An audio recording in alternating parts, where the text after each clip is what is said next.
Delays, cancellations, lost luggage. It was a trifecta of trouble this summer for airline passengers who paid sky-high ticket prices and sometimes never made it out of the airport. Millions of airline passengers missed vacations, graduations, family get-togethers, and important business meetings because the U.S. airline industry was not prepared for the increased demand. Why isn't something being done to fix a system that is clearly broken? I am Herb Weisbaum, the Consumer Man, a contributing editor at checkbook.org. Welcome to Consumerpedia at checkbook.org. We're the nonprofit that helps consumers select services, avoid trouble, and save money. Because we don't accept any advertising or take money from any business we recommend, you can rely on checkbook.org to be completely independent and objective. Now, here's the host of Consumerpedia, America's consumer expert, the Consumer Man, Herb Weisbaum. In this episode, we'll look at what domestic airlines are required to do for you when your flight is delayed or canceled. It isn't much. How the Department of Transportation has failed to regulate the airlines, and what consumer advocates would like to see done to protect the flying public. Our guest is Bill McGee. He's been around the tarmac a few times. He's seen the airline industry up close and personal. Bill is an award-winning travel journalist and author of the book Attention All Passengers. Bill recently landed at the American Economic Liberties Project as a senior fellow for aviation and travel. For those who don't know, the American Economic Liberty Project is a nonprofit that works to fight monopolistic practices in the U.S. economy. I've known Bill for a long time. He's a straight shooter who knows what he's talking about. Bill, it is so nice to have you with us. Thanks very much, Herb. It's always a pleasure. So before we dive into this, I want you to explain to everyone your background, why you know so much about the airline industry. Well, I've been around the airline industry for a frightening number of years now, 37 in all. I started in the industry in 1985. I worked in airline flight operations. I'm licensed by the FAA as an aircraft dispatcher. I did that for about 7 years. Then I became a writer and a journalist, and I've written about the industry. I wrote a book called Attention All Passengers. It was a bit of a warning for all the things that we're seeing now. But for the last 15 years or so, I've been a consumer advocate on behalf of airline passengers. So how would you describe the airline's performance during the busy summer travel season? I think there's no question in my mind that this is by far the worst customer service summer I've ever seen in my 37 years. I've talked to some old timers that go back much further than me, and they all agree. And I think it's not just opinion. I think we can back it up with statistics, and we'll be seeing more in the coming months from the Department of Transportation. But the bottom line is we saw tens of thousands of what the industry calls flight disruptions, and that's severe delays and most of all cancellations. And I want to be very clear about something. When we're talking about flight cancellations, what we're talking about this summer is not due to weather and air traffic control and issues like that. Much of this is on the airlines themselves, and we can take a deeper dive into that. We will, but let's look at those numbers. According to DOT, the 10 largest domestic airlines had canceled 3.1% of their flights in June. By comparison, in June of 2019, that's pre-pandemic, the carriers canceled 2.1% of their flights. And again, the airlines seem to be placing a lot of that blame on the weather and air traffic control. I know there were some weather problems and some air traffic control problems, but you're saying that's not the ultimate cause. Absolutely. And again, I've been in the belly of the beast. I did this for a living for years. I dispatched thousands of flights and I canceled hundreds of flights. I know all about dealing with summer thunderstorms and winter snowstorms and everything else that you can imagine. But that's not what we're talking about this year. Was there bad weather that contributed this summer? Of course, yes, there was. Were there air traffic control problems and staffing issues, particularly in Florida? Yes, there was. But that is not why we're seeing tens of thousands of canceled flights in 2022. For the most part, this is on the airlines. Let's not forget they received a $54 billion bailout from all of us 2 years ago from the taxpayers, and there was only one provision that Congress put on it. Keep your staffing levels up to speed. Don't start laying people off, and then when COVID recedes and people start flying again, you don't have enough staffing. So what did they do? They found a loophole. They didn't technically lay off people, but they certainly encouraged a lot of early retirements, particularly with pilots, and that's the mess we have this year. And I want to stress, when I was a flight operations manager and I had to cancel flights, it was because of situations that were occurring in real time. In other words, at the start of the day, we published a schedule that we had every intention of operating. But then there was a thunderstorm, or then there was an air traffic control problem, or there was a power outage, something like that was beyond our control. And then we started canceling flights. What we saw this summer was really reprehensible. At American Economic Liberties Project, we call them phantom flights. There were flights that were put in reservation systems that people were able to book, and more important, people were able to put their credit card down and pay for, and that money went into the airline coffers when it was clear that the airlines didn't have the support and the staffing to operate many of those flights. And then people were finding out about cancellations, on the day of, or at the airport, or on their way to the airport.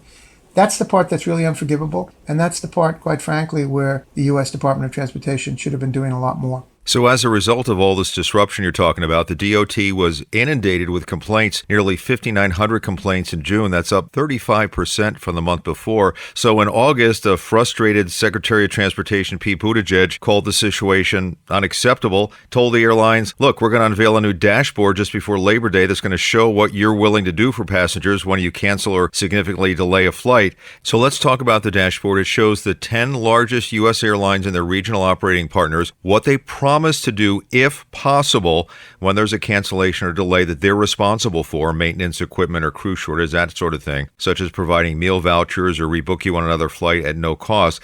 So the DOT's making a big deal out of this dashboard. What do you think about it? Well, it's not often that I quote Sarah Palin, but the term lipstick on a pig comes to mind. This is a lot of window dressing, but underneath, the content hasn't changed in any meaningful way. The dashboard bill does make it easier for passengers to see what the airlines promise, but is that enough? No, it's not enough. And I agree with you. It does make it easier. It's nice to have it all in one place for once.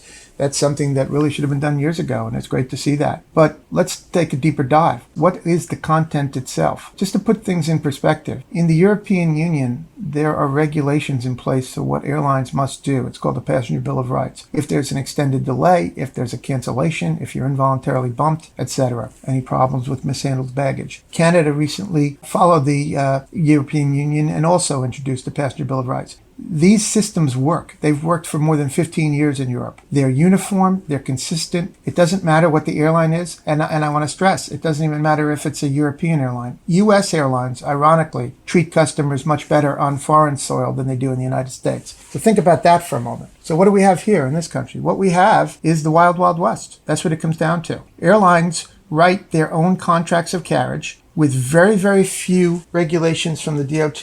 And those contracts are written by and for the airlines. Attorneys call them contracts of adhesion because you agree to them every time you book a flight. And I've had people say, well, I didn't agree to it. You did. If you swiped your credit card and the money was taken out of your account, you agreed to a 60 or 70 or 90 or 200-page contract. Again, written for the airlines. So they're intentionally vague. They're filled with legalese. I've talked to attorneys that can't understand them. We're really in a bad situation when there is any kind of a flight disruption, when there's a serious delay or there's a cancellation. And the language, and I have studied this going back 25 years now, the language in the contracts of carriage for U.S. airlines today are intentionally vague. And by that I mean they use the word may a lot. Talk to any lawyer, ask them what good the word may is in a contract. So it says, if there's an extended delay, we may do this, we may do that.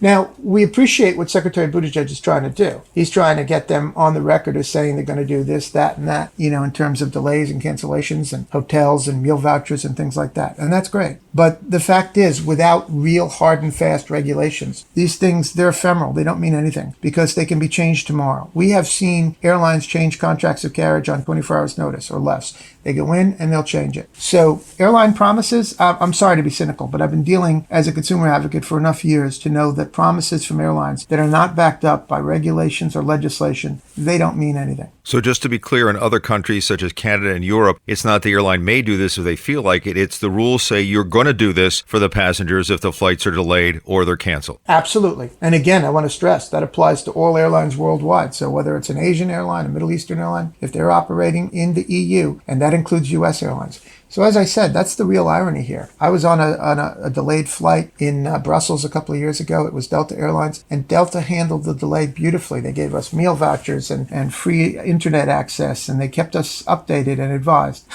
And I had to laugh because I thought, well, I give them an A+ for how they handled this delay in Brussels. But if it was in Atlanta, their hometown and their largest hub, I can guarantee you it wouldn't have been nearly as good. I remember I was flying back a couple of years ago from Philadelphia and there were some delays. And I have a picture on my cell phone of the TV monitor saying like the flight will leave at 6:30. And then the time clock at the bottom says 6:47, which gives you some indication of how, up to real time the information they give passengers are sometimes. Yes, no, absolutely. And look, I mean, this summer, as I say, it's not opinion. It's not because I'm a consumer advocate and I'm always, locking horns with the airlines. It's statistical. It's factual. We all know it. Everybody knows someone who, if they weren't affected themselves this summer by a flight disruption, then they certainly are close to someone who was. And I mean, for me, my phone just, blew up all summer long with friends and family saying, guess what? My flight's canceled. Guess what? They're not telling us, when the flight is going to operate. This was an extraordinary summer. And if this doesn't tell us that this is a broken industry in terms of customer service and that the DOT is a broken regulatory agency, I don't know what would. So we're hoping at American Economic Liberties Project that the lessons from this summer are going to translate into real meaningful change. And one final point, the promises you see on that DOT dashboard are when it's the airline caused problems, such as not having a pilot, not having the plane clean, equipment problem, whatever. Cancellations or delays caused by weather or air traffic control delays are not the airline's problem. So other than a refund, if the flight is canceled, and we're going to talk more about that in a few minutes, they really don't owe you anything, right? That's correct. You're entitled to a cash refund, but beyond that, it's completely up to the airline's discretion. So when does the airline owe you a refund? We're going to talk to Bill about that next. You're listening to Consumerpedia, powered by checkbook.org.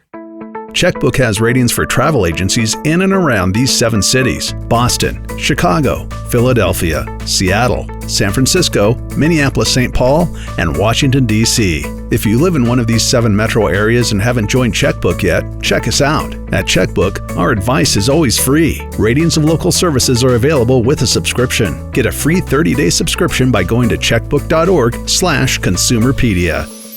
Your flight is canceled, maybe before you leave for the airport, maybe as you're waiting in the boarding area. Maybe it's an equipment problem, maybe it's bad weather. When your flight doesn't take off, what is the airline required to do? It's something a lot of people don't know. Bill? Sure. The DOT regulation states that if your flight is canceled for any reason, I want to stress that, whether it's what the airlines call an act of God or a force majeure, such as weather or air traffic control, or whether it's the airline's own fault due to a mechanical issue with an airplane, a crew problem, you are entitled to a full cash refund. I really want to underline and stress cash here, because that is what the DOT says. But then in the real world, every day, what we see is that airlines will offer consumers credits, vouchers, frequent flyer mileage in place of cash. So it's a caveat emptor situation, unfortunately. But I try and always remember that the average American flies less than once a year. And so for so many consumers, they get offered a voucher and they think, well, if I don't take it, I'm not going to have anything, so I better take it. But the fact is, you are entitled to cash in the case of every single flight cancellation in the U.S. And if you think I'm embellishing by saying that airlines often don't offer that cash, despite the DOT regulation,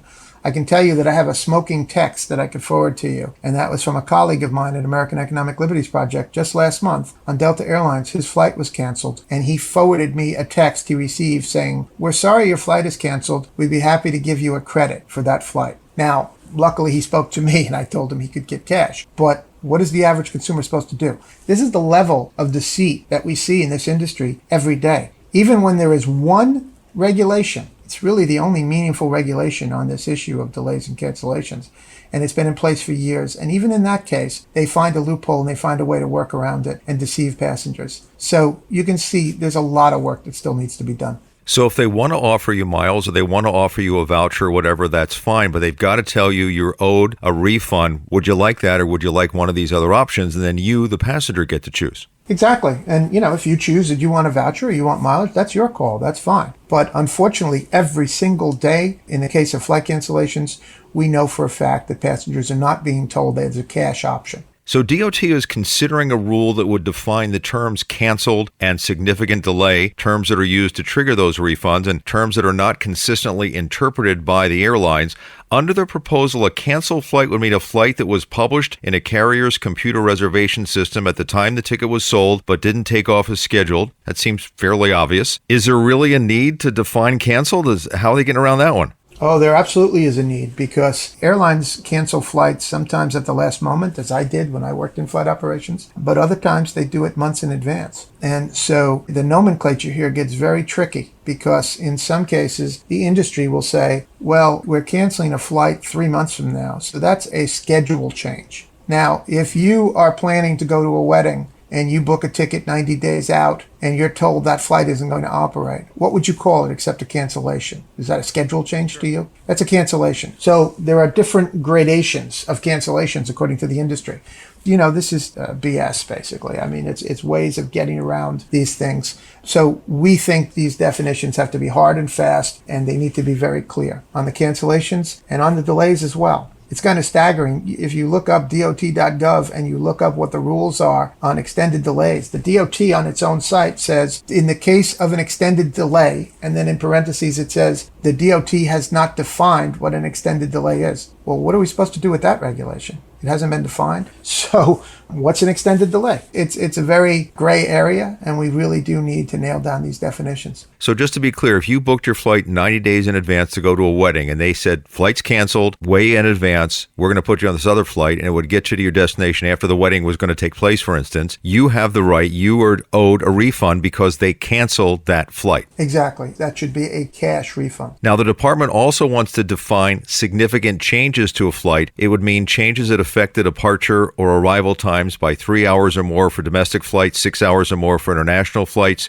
changes to the departure or arrival airport, changes that increase the number of connections, and changes to the type of aircraft flown if it causes a significant downgrade in the air travel experience or amenities aboard the flight. That seems like a good regulation. Absolutely. There's a lot to discuss there. We could have a whole half-hour discussion on that. I won't get into it right now. I'll give you 2 minutes. Okay, fair enough. The change of gauge is what the airline industry calls the change of aircraft type. That goes all the way back to the railroad days, believe it or not. And so with the events surrounding the fatal accidents with the Boeing 737 MAX a few years ago, for example, we spoke to an awful lot of people that said they never want to fly on a MAX again. Well, you might go into a reservation system and you're booked on a 737 that is not a MAX series. It's a different series of 737. And then at the last minute, the airlines changed to a MAX. And they now tell you, well, we're operating it with this flight. So if you don't want to get on the MAX, you're out of luck. That's just one change that could happen. What we also see all the time, every day, is that when there's a change of aircraft, what that usually means is that there is going to be a change of the seating plan. And so it's like taking a deck of cards and throwing them up in the air if you had an assigned seat. I have seen complaint after complaint from consumers that say, we booked in advance, we did everything right, we booked our seats, we were all sitting together. And then at the last minute on the day of travel, they said, well, it's a different airplane now, and you have to redo your seating assignments, and everything got messed up, including traveling with small children, people with disabilities, all kinds of situations.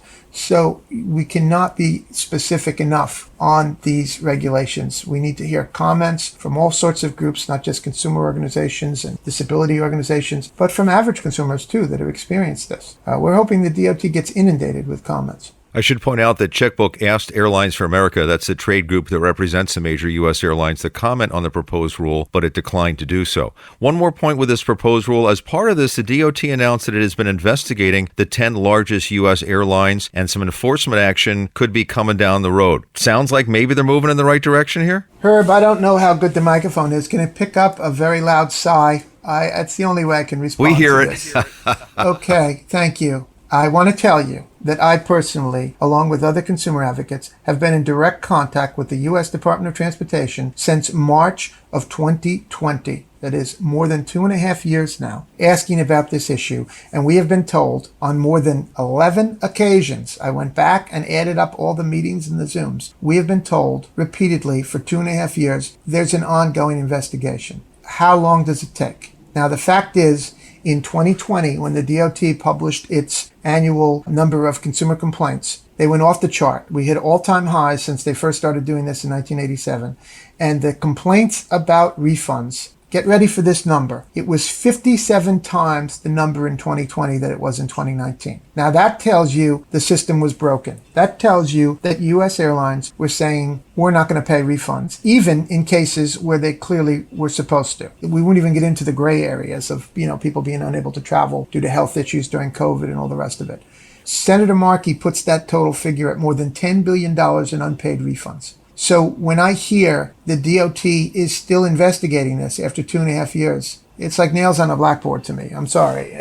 This should have been wrapped up a long time ago. The Department of Transportation absolutely has an aversion to regulating airlines and defining airlines and to disciplining them when they need to be. And this is Exhibit A. There's no question. Why is it taking all this time? We're going on almost 3 years now of investigating unpaid refunds. I could tell you right now who the worst suspects were because I read the DOT's own consumer complaints. Start with United Airlines, then take a look at Frontier Airlines. United had almost twice as many complaints about refunds as Delta or American, who are roughly the same size. They had almost twice as many complaints. Clearly, something was wrong with United's refund system. Frontier Airlines had the most complaints on a per passenger basis, a much smaller airline, but the complaints were so bad that the Colorado Attorney General publicly said, my hands are tied, but I wish I could do something here. So enough with this. Now, Secretary Buttigieg has done numerous media appearances all summer long, and he keeps citing record fine that the DOT imposed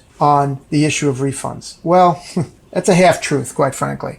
Yes, there was a record fine, $25 million, but it was not against a U.S. airline. It was against Air Canada, and it later got negotiated down to $2 million. And the reason that the DOT fined Air Canada is that Air Canada publicly humiliated the DOT by saying publicly that they would not be paying refunds for U.S. travelers. The DOT's entire credibility was on the line. Now, that investigation didn't take 2.5 years, did it? That was pretty quick. And they went in and they fined Air Canada. But our question is, Air Canada is a pretty small slice of the pie when you look at U.S. travelers waiting for refunds from airlines. What's going on with the U.S. airlines that it's taking 2.5 years? So could more be done to protect the flying public? Maybe give the states the power to sue the airlines when they believe consumer protection laws are violated. We're going to talk to Bill about that straight ahead. You're listening to Consumerpedia, powered by checkbook.org. Consumerpedia Fast Facts. Atlanta's Hartsfield-Jackson Airport is the country's busiest airport, handling more than 75 million passengers last year. When it comes to customer satisfaction, the best mega airport in the U.S. is Minneapolis-St. Paul International, according to a recent J.D. Power survey. Singapore Airlines operates the longest nonstop flight in the world, New York to Singapore. The 9,500-mile flight takes nearly 19 hours.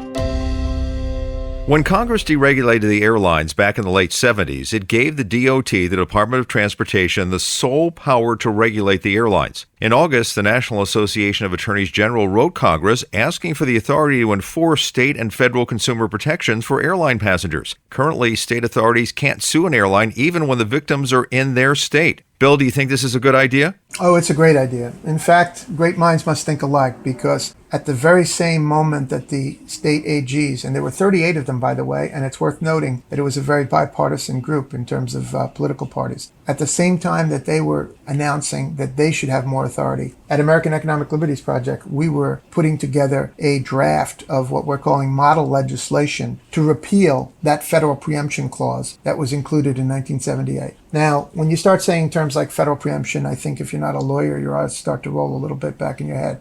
Let me just be very clear about what this means. In the real world, every day, as a consumer in America, you have fewer rights in dealing with an airline than you do in dealing with virtually any other company in any other industry. And what that means is that the DOT is the only sheriff in town, DOT and Congress. And so for the airline industry, you cannot sue an airline in state court, which, by the way, is where most class action suits are. So the airlines have this shield. It's like an invisible shield that prevents them from the mass of lawsuits that every other industry has to deal with. And state AGs have no authority whatsoever, and state legislatures have no authority. We're saying it's time for federal preemption to be eliminated. It is this protective shield that is keeping the airlines from having to respond to consumers. You know, the airlines talk a good game all the time about, the free market, and they just want to do their thing and not have too much oversight and not have burdensome regulations. Well, guess what? In the free market, you have to deal with the penalty of lawsuits and class action lawsuits. And the airlines have this protective shield against it. So we're saying enough with federal preemption. It's time for it to go. And I'm happy to say that we've had some conversations with members of Congress who are looking to sponsor the legislation soon. Great. So before we go, do you have a message for the airlines who've gotten away with treating their customers poorly in so many ways for so many years? Actually, I do. Yes. And that is that, I'm someone who worked in the airlines. I came from an airline family. I remember when it was such a great industry to work in and it was so great to fly. It's not that way now. Customer service has just eroded to the point where it's all about the cost now for the airlines. They don't care if you're sitting in a seat that is dangerous when there's an emergency evacuation. They don't care if they're charging you fees that add up to more than the base fare. And they certainly don't care when your flights are delayed and canceled. They've really gone too far. I think that the summer of 2022 is going to be looked at as a watershed. This was the summer when everyone got angry simultaneously. I have people say to me all the time, there's something wrong with this industry. What is it? Well, I think we've all learned that this is a broken industry. It's a public utility because we all support it. Every time there's a problem, we give them a bailout like the $54 billion that the taxpayers gave 2 years ago. But when it comes to responding to customers, they're just absolutely tone deaf. And federal preemption is a big part of that. So we're saying federal preemption has to go, and you have to start acting like every other company in America and start listening to customers. And for those of us who fly and are fed up and want to see things change, what can we do? It's important to weigh in at the Department of Transportation. They're asking for public comments now about the issue of refunds, and it's important to log in on that. But also reach out to members of Congress. You know, the irony this summer is that normally members of Congress are treated a little better by the airlines, but I heard from so many members who were talking about their own flights being extensively delayed and canceled. There's a lot of anger in Washington right now. So I think consumers need to build on that. Reach out to members of Congress and let them know you want to see some meaningful change with the airlines. Bill McGee is a senior fellow at the American Economics Liberty Project. He is fighting for consumer rights in the skies. Bill, really important information. Thank you for spending time with us, and I hope you enjoy your flight. Thank you, Herb. It's always a pleasure to talk to you. Well, that's it for this edition of Consumerpedia. You can subscribe to us on Apple or Google Podcasts, Spotify, Stitcher, or wherever you listen to your podcasts. That way, you won't miss an episode. Remember, we release new ones every other Thursday. Another way you can support this show is to follow us on Consumerpedia on Facebook and Instagram, and at My Consumerpedia on Twitter. I'm Herb Weisbaum. Thanks for listening. Consumerpedia is a public service of checkbook.org. We're a unique nonprofit that empowers you, the consumer, to save money and make smarter choices. From auto repair shops to doctors, plumbers to vets, you can count on checkbook.org to help you find the best services and avoid the worst. Local ratings are unbiased and accurate. If you live in or around these 7 cities and haven't joined Checkbook yet, check us out. Boston, Chicago, Philadelphia, Seattle, San Francisco, Minneapolis, St. Paul, and Washington, D.C. To get your free 30-day subscription, go to checkbook.org/Consumerpedia. Consumerpedia, empowering consumers to save money and make smarter choices.